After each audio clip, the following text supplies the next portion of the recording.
buang perasaan dengki. Dengki bahasa Melayu, bahasa Arabnya hasad. Punya teruknya di Malaysia ni, dua-dua pakai. Hasad, dengki. Apa maksud hasad dengki? Hasad dengki samalah artinya seolah-olah mempersoalkan apa yang Allah dah tentukan untuk orang lain. Itulah dengki. Dan kata Ustaz Syed Abdul Qadir Al-Jufri, kalaulah seseorang tu dapat kegembiraan dan kita tak rasa apa-apa, makna dengki dah ada. Dia dengar bos kita dapat pergi haji tu ni. Dengar lah. Tentu je. Dengar kawan kita dapat naik pangkat. Baguslah. Rezeki dia. Dengar dia beli kereta baru. Yalah, buat loan senang sekarang ni.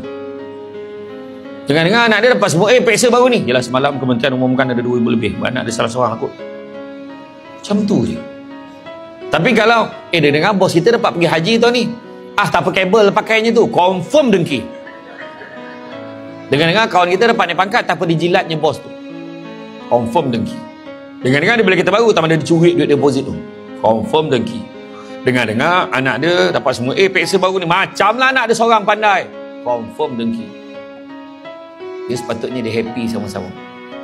Dia dengar bos kita dapat pergi haji tu ni. Ya ke? Ya Allah, bos, seronoknya. Ya Allah, nak jumpa bos. Bos, kalau bos pergi, bos doakanlah saya nak sangat pergi bos. InsyaAllah, tak masalah. Dah daftar belum?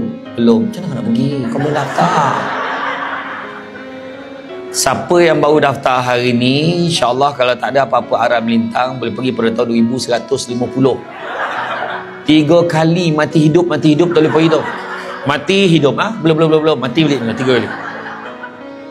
Tapi kalau boleh buat rayuan lah, boleh buat rayuan.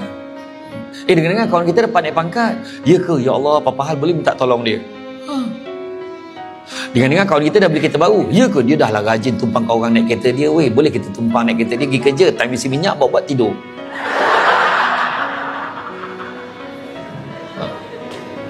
Dengar anak dia dapat semua peksa baru ni. Ya ke? Maknanya alhamdulillah lah, ada juga anak-anak staf kita yang pandai kan, membuktikan bekerja di sini tak halang anak kita jadi pandai. Macam tu cara fikir. Ingat tak Abang Haji yang pernah kerja sini tu, dah pencen 2-3 tahun lepas tu? Alah dulu umur dia dah 85 dah ni. 85. Kenapa? Dia kahwin. Biarlah dia kahwin. Kau tak dengar habis cerita ni. Bini dia umur 25. 85 dapat bini 25. Macam terangkat kening weh. Yang seorang yang baik tu alhamdulillah dapat isteri yang tegap boleh jaga dia. Mana mulut yang jahat tu, malam pertama mati tu, cuma elok sikit cakap, dengki tak habis.